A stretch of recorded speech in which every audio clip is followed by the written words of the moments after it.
Welcome to Keto Life Support, where we make your keto life sustainable, fun, and low stress. I'm Kim Howerton, and I'll be coming to you weekly with some of my keto besties to bring you the practical, real-world keto advice that you need.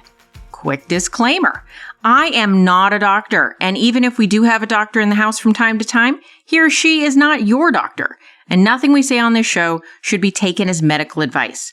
Always check in with a trusted medical professional about your own personal medical concerns. Hello and welcome to Keto Life Support. This is Kim Howerton with episode 207. And on today's episode, we're going to talk about the problem with wanting to.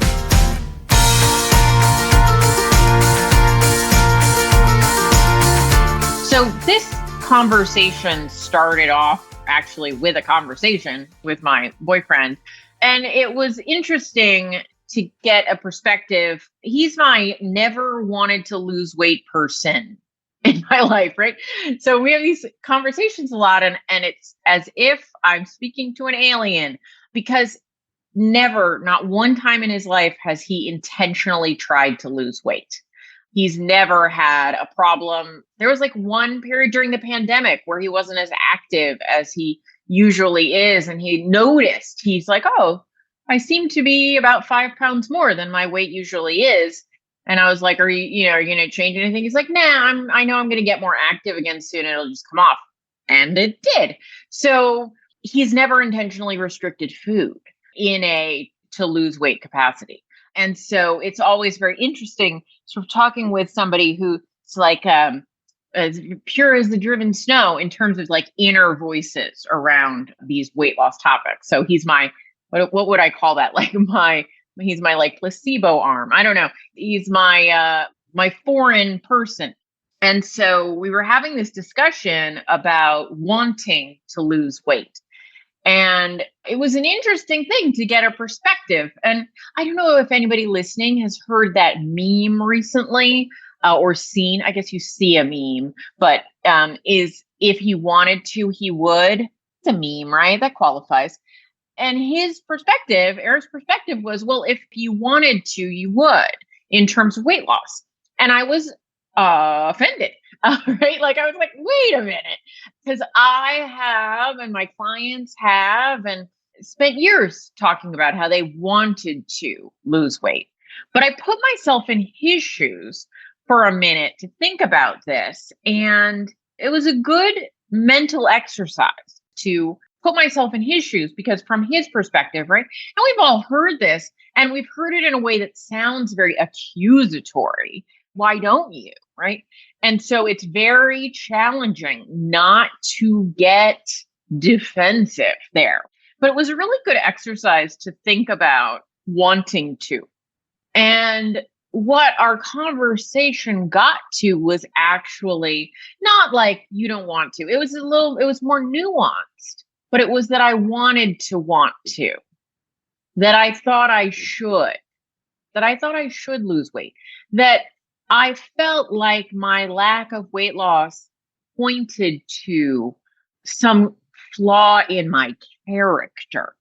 So I desperately wanted to lose weight. I felt for me to express that I didn't really want to would somehow eject me from society, would somehow indicate my lacking as a moral individual. Because if I was overweight, the only right answer is that I wanted to lose weight. And I sat in that for a minute, in that idea, right? We can try on ideas. We don't have to own them unless they fit us. But just like you go into a changing room and you try on an outfit, even if you're like, I don't think this is going to look good on me, you try it on and you think, well, how does it actually look? And so I thought about the difference between wanting to and wanting to want to. And I think it's gray area. I think we can want to be thinner. Like I wanted to be in a different body because I felt the pressure of how unacceptable I felt my body was, the judgments I felt my body faced both internally and externally. But if I really dive deep and dig, wanting to want to and feeling morally deficient if I didn't is the loudest voice I had. My true desire to actually lose the weight was, if it existed at that time, was so drowned out by what I should do or what a good person would do or what the right decision obviously was. I had no connection to my true desire to lose weight. It's like the difference between wanting to do the right thing and wanting to avoid punishment. Now, I get that that's a little confusing and still a little moralistic, right? Wanting to do the right thing. But more than anything, I wanted to stop feeling like I was being punished, that I was punishing myself, and that I was being punished by other people's opinions of me in the body that I was in. I think it's an interesting thought, and I think we should all try it on if we're struggling in that place. If you are listening to this and you are struggling and you are in that place where what you think you want is not happening, but you don't really quite know why it's not happening, this might be an interesting thing for you to evaluate, to say, I believe that I want to lose weight, but I'm not losing weight. So what might I actually want? Or do I actually want to lose weight, or do I just think I should? And to get really clean and clear in there, apart from any moralism, any good personism, any people in your life who want to imply rules about what you do and how you act. Now, I'm not out here saying that it's a neutral thing, that there aren't costs to being overweight. There are physical costs, there are emotional ones, there are health issues, all of that. But there's no moral issue. And I think that's really hard for most of us to understand. You know, America has a lot of, as they say, Judeo-Christian beliefs, right? And gluttony and sloth are both sins.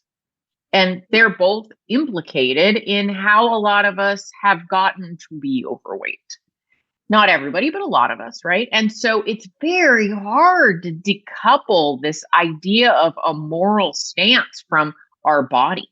And if we can take that away and get to a true desire, to find a desire for how we want to live, how we want to be, I think that we can answer more honestly. And when we can answer more honestly, it's a lot easier to chart a destination and plan a journey, plan action steps, map it out.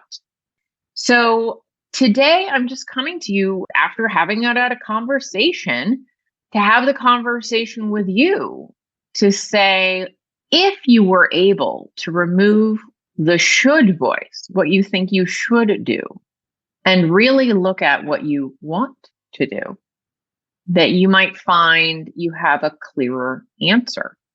And a hint that the should voice is louder than any other voice is how tortured you feel.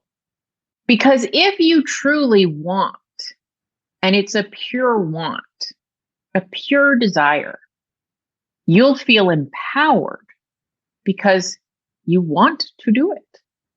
If you feel tortured, someone else or some other part of you, separate from your true desire, is running the show. And from that conflicted place, you will stay tortured. So I implore you to have this conversation with yourself and get clear on your true desire. And if your true desire doesn't match what your should is saying, I would try and separate those voices and say, well, why do I think I should do this? Whose voice is that? Is it my mom's? Is it my partner's? Whose voice is talking to me? Who is instigating this? And how do I have a conversation with that voice to get in better alignment with my true desire? And usually what you need to do is get clearer on your desire and stop shooting yourself so much. All right, guys, this is Kim, and I will talk to you next week. Thank you so much for joining us for this episode of Keto Life Support. Want more information? Want show notes? Want to suggest a topic? Just head over to ketolifesupport.com. That's where all that kind of thing can go on. By the way, I have a request. If you could go to your podcast host and hit subscribe, we would really, really appreciate it. And what would be even more awesome is if you could write a review. And what would be even more awesome than that is if you could write like a really flattering review. Just asking, you do you. All right. So thanks so much for joining us. I'm thrilled that you're part of the Keto fam. Talk to you soon. Bye-bye.